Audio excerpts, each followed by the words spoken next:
Hello, I'm Karen Larson, and here are some of the top stories from 2 Works for You. The Army Corps of Engineers dropped the release of water from Keystone Dam to 185,000 cubic feet per second, a dramatic drop from the peak amount of 275,000 Wednesday. People in the Town and Country neighborhood in Sand Springs were finally allowed back in their homes, and they're getting a first look at the damage. Many now wondering where and how best to begin cleaning up.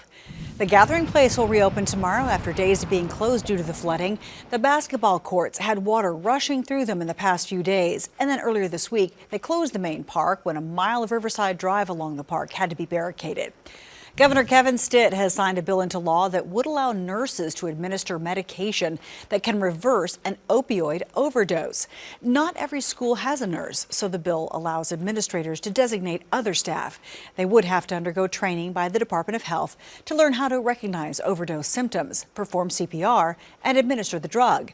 The bill goes into effect on July 1st this year.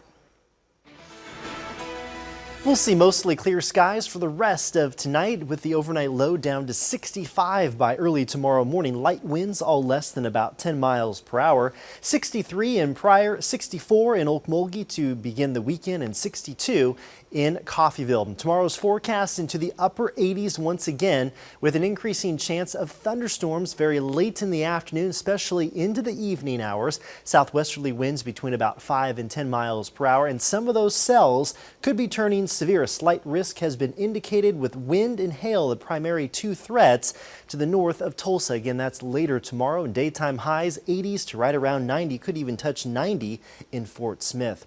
Your latest 10-day forecast, so wet weather all the way through next week. High temperatures into the 70s and 80s, lows in the 60s and 70s. Karen?